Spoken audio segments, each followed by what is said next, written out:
بسم الله الرحمن الرحيم. So we get used to instant gratification, things happening quickly. But you might ask then, if this is a blessing, then what's the problem with it?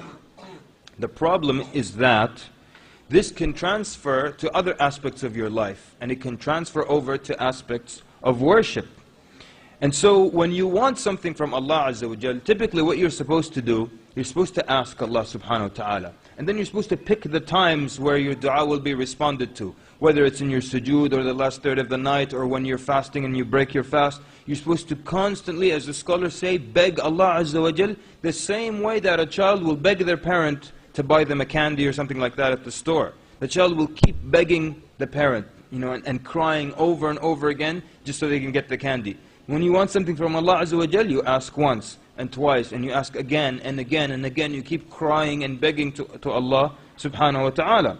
But because we're used to things happening quickly, we want to raise our hand in dua, and we want it to, whatever we want, to be there immediately with fries even, So we want things to happen quickly.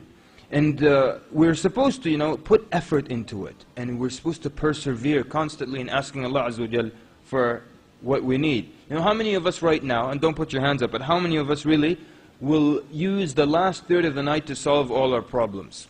How many people? Now, you just ask yourself, how many people use that as their way to solve problems? The last third of the night. So you prepare your clothes, you set your alarm clock, you go to bed early, and then you wake up in the last third of the night, and then you start to make dua, to ask Allah Azza wa Jal.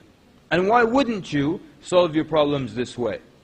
No matter what else you have to do during the day physically to solve your problem, make sure that last one third of the night is part of the solution. Because Allah Azza wa Jal subhanahu wa ta'ala in His greatness descends down to the lower heavens and He asks, who will call upon me so I might answer? Imagine Allah subhanahu wa ta'ala is asking this question. Who may call upon me so I may answer? Who will ask of me so I may give him? And who will seek my forgiveness so that I may forgive him?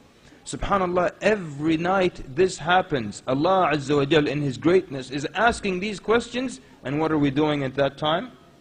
At that time we're in the deepest of sleep. People will have problems, and they'll stay up all night worrying about it, then they'll go to bed, then they'll wake up in the morning, and then try to fix it. But why didn't you wake up in the last third of the night, and ask Allah Azza wa Jal for a solution?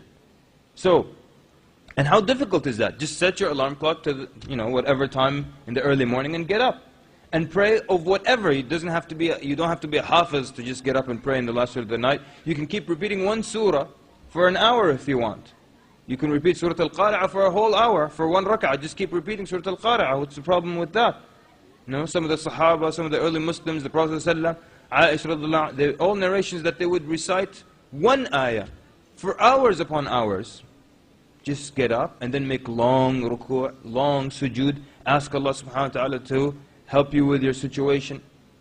So, can we all agree that this is part of our solution for the next time we have a problem? And those of us who have whatever kind of problem this time, can we make that a solution? Is it that difficult really? Allah Azza wa Jalla is asking. I always give the example, if the richest guy in Toronto comes and says, look, you have problems, what monetary problems, just ask, say whatever amount I'll give you. You're like, Wallahi, jazakallah khair ya akhi, the total comes up to, long story short, $55,000. This is a guy that Allah provided for him. But Allah Azza wa Jalla in His greatness is asking, who may I ask so I may give him? And we're sleeping. So brothers, sisters, jazakumullah khair, make this part of your solution for whatever problem you have currently, or for whatever problem you may have in the future. Wake up in the last third of the night. But you know what? Again, even in the last third of the night, it's not magic. You might have to wake up in the second day and in the third day and ask Allah Azza wa Jal again and again. But in the world of instant gratification, we want even the dua to be responded to quickly. And the thing is, you don't dictate when Allah Azza wa Jal chooses to respond to you. That's up to Allah subhanahu wa ta'ala. So you wait and you constantly make dua and ask Allah subhanahu wa ta'ala. The Prophet ﷺ said, يُسْتَجَابُ لِأَحَدِكُمْ مَا لَمْ يَعْجَلْ. The Prophet ﷺ said that you will be answered to, you will be responded to your dua, so long as you don't rush. So then he asked him, how do you rush the dua? How do you rush? You say, I asked and I got nothing. So the Prophet ﷺ said, you will be given the response as long as you don't rush it.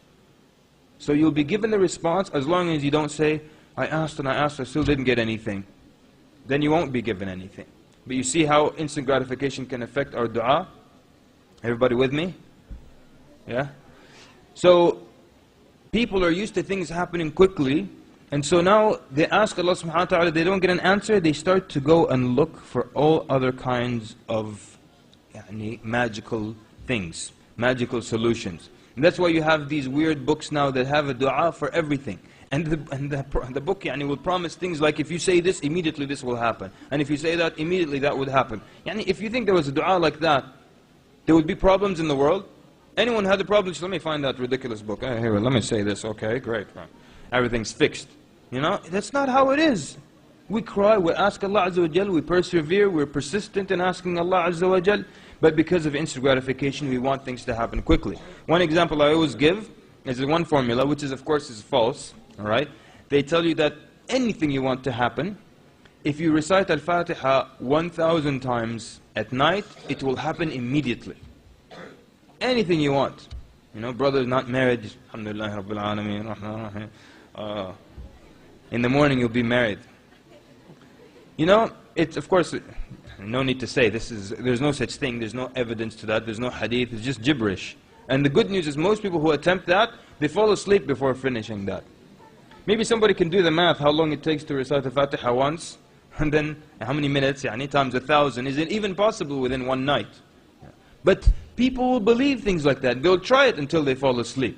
They'll try it. Why? Because they want these instant things, magical things. If you go to the Muslim lands, if somebody has some kind of problem, what do? Where's one place they go? Who can tell us? One kind of person they go to. Somebody said it, I think. The sahir, yeah? Not a good sheikh. A sheikh, A guy will go and he'll start invocations, and something will come, big red thing will come out, and then... So, why? The jinn always going for these weird solutions, and they'll give you a little bit of thing, you burn it, and you put the ashes on top of your head, and you climb and sit on top of a tree until it rains, and then it will happen for you. Why?